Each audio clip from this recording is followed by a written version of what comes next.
Well, now we're a little bit different situation than in your backyard. We're out on the stream, we have fish, we have current, and we have good old wind. So let's talk about some of the casts that we're going to need to fish. First of all, I want to talk to you about line control. You can't cast more line than you can handle. You get out of control and you start doing this little number on the stream, you're dead. You might as well not even be fishing. So we have to know what our limits are. What can you effectively cast and control? So don't put yourself in a situation where you can't deliver a proper cast. So once we know what our limits are, let's talk about controlling the line and making it do what we want it to do. Obviously right now we have wind, and wind can create a problem. Now, we talked about how we direct our line with our power cast when we practiced on the lawn. Let's look at this. Look how high the line is right now. Look how much it's being affected by the wind. Now, right now I'm going to do a high cast, put my power in too high.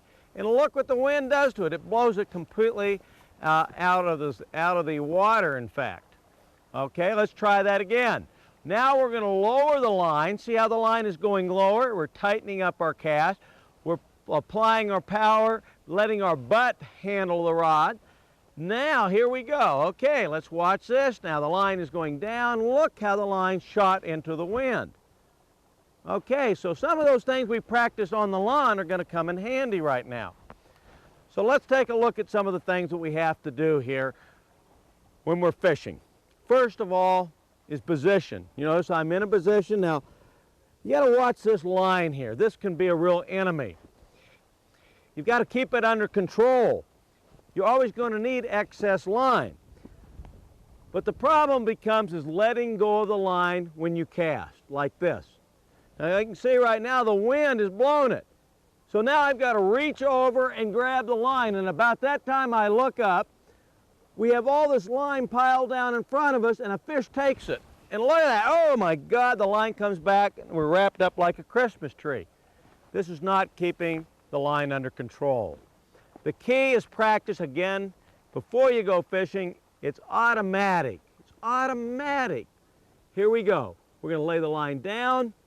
Watch, look at my hands. What did I do? I followed the line down, directed it. But look at my hands. It was right here. I'm ready to strip.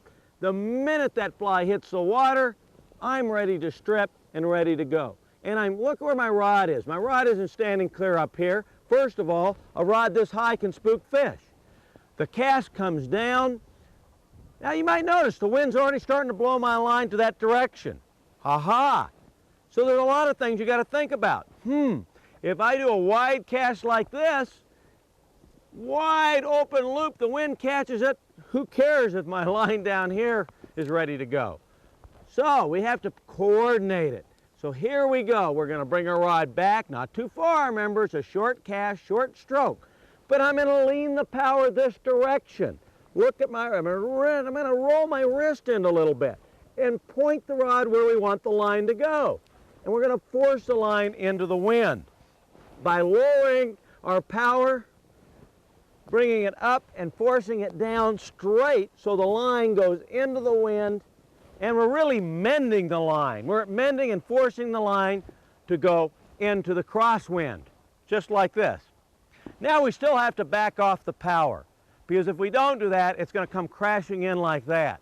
Now, in a faster stream, that's not going to be nearly as big a problem. But what we do is we back off the power a little bit later. Okay, right here we back off the power and still settle it down. It's a little tricky. It takes a lot of practice. Swirling wind, which we have today, can really be a problem, because when you want to stop and make that delicate cast, that wind can blow it right back to you.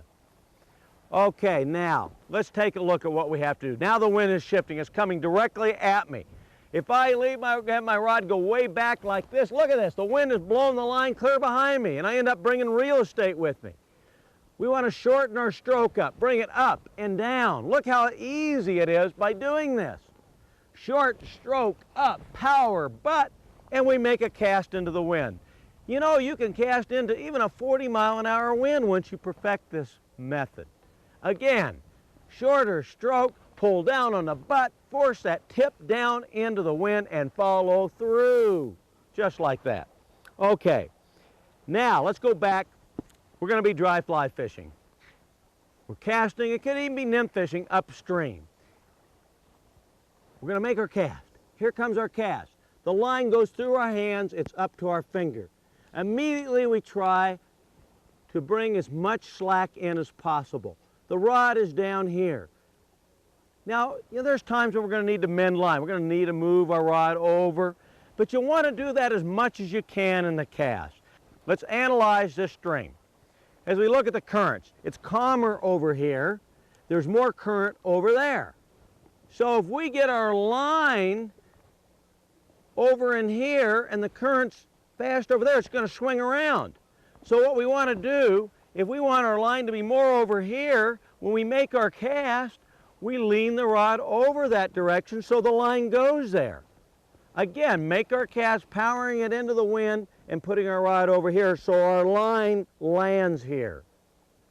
Rather than do this, and this is a problem. People really aren't thinking what they're doing when they're casting. They make the cast towards the fish, and all of a sudden their line is here, and they go, uh-oh, I'm going to have a problem. So they pick the line up and mend it over here. Look how much activity I did on the water. The line went over, the fly got pulled. A problem. So we want to try to get our line to go where we want it to go by the use of the tip, and it all flows through our thumb. If we want that rod to go more to our left, we're going to rotate it over that way as we follow through with our cast. Look how nice and straight the line comes. Now there are going to be times when you're going to get too straight a line. You're going to actually make a cast where the line goes down like this and it's fast water and it's going to zip right on by you. And this is where it's important, and we're going to be talking about this on our next segment, especially when we nymph fish. We back off the power. When we let our line settle down. Many times once we do that, we can push the rod forward and we can make sure that we get, whoa, a little wind here right now. Now it's shifted in from behind us. When the wind's from behind us, that creates another problem. Boy, this is really a day where we don't know where the wind's coming. Now, if the wind is behind us, like it is right now, we got a real problem. Because if we go too short and a really short stroke cast, what's going to happen? The wind is going to blow it straight into the water. So we have to increase our power on our pickup. All right, increase our power and slow down a little on our forward cast. Here we go. We're going to have to force it. We got a little bit of crosswind. What we're going to do is take our rod into the wind with power. Here we go, into the wind with power, and then we can direct our line to where we want it to go. Okay, let's try it right now. Okay, power over here, and then follow through. Now you notice the wind is still drifting. So boy, I mean, this becomes real difficult because we got to think of a lot of different things. We got to come over here, then back and reach out. Kentucky windage, isn't it?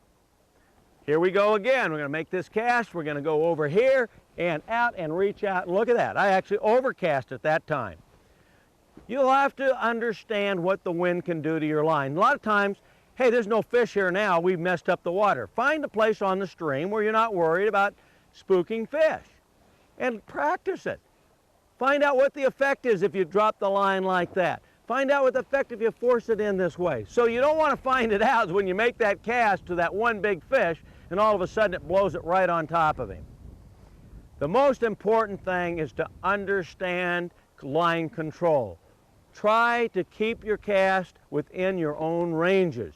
Learn to shoot the line. Again, we don't want to do, I've been doing a lot of false casts here to show you, but it's not necessary. I can just pick the line up like this and make one cast.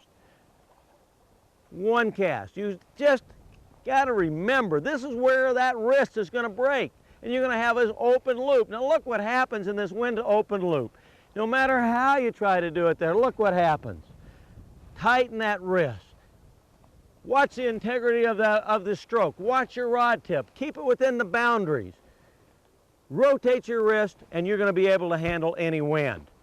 Now there's going to be some tricks to this. You remember that when we talked about pulling down on the line to increase the power? You know, our little demonstration of shooting the line, pulling down. Well, this is where your hauls come in really into importance. Now look at this. Now here I'm going to bring the rod back. We got a crosswind. Now look at the difference, how I forced that line in there. I increased the line speed by pulling it down, and look how it went into the wind. Rather than a normal cast that it blows it away. Look at that. Where it really counts is towards the end of the cast. As we point it down, we're really increasing the line speed so it shoots down into the wind. So does this become important? Boy, does it ever become important. Now watch this. I'm going to rotate my line. Now, look at that. I can even cast into a crosswind. I brought my line up, round, let the wind help me. The wind caught it, and then I directed it down in. This is really called a Belgian cast. I don't care what you call it. A lot of people do it this way. They try to cast like this, then they bring it back that way. Yeah, it kind of looks good, looks funny in fact, but you don't have to do that. You can rotate your rod around just like this. Now what, did you see that? Yeah, look at that.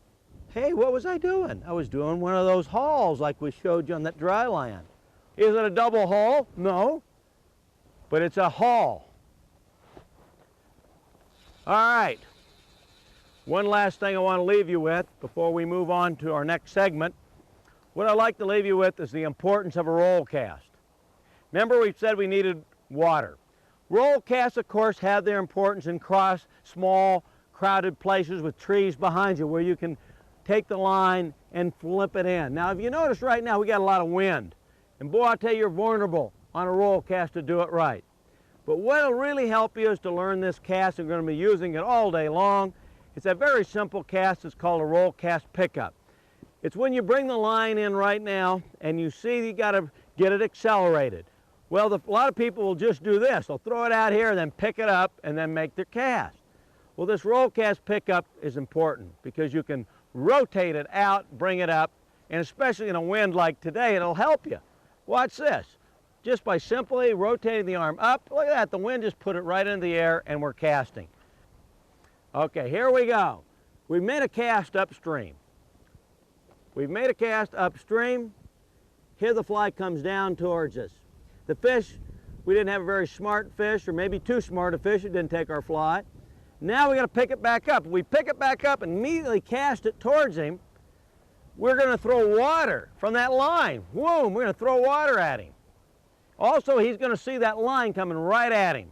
So what we want to do is let the line come back to us, rotate our rod out. Here comes our roll cast pickup. This is one of the times where the wrist really does come into play. Big it up, the wrist flips up, and we're making just almost like a circle with the rod. We're bringing the rod up and into the air. Once it gets into the air, we start it and accelerate it and make our cast. And now we're going to move on to another section of the creek, and we're going to talk about casts that can make you a better fisherman. Catch hard to catch fish. And one of the casts that we're going to do right now is called a downstream cast. You hear it a lot called a serpentine cast, but we're going to show you another way of making the cast, feeding the line, fishing downstream.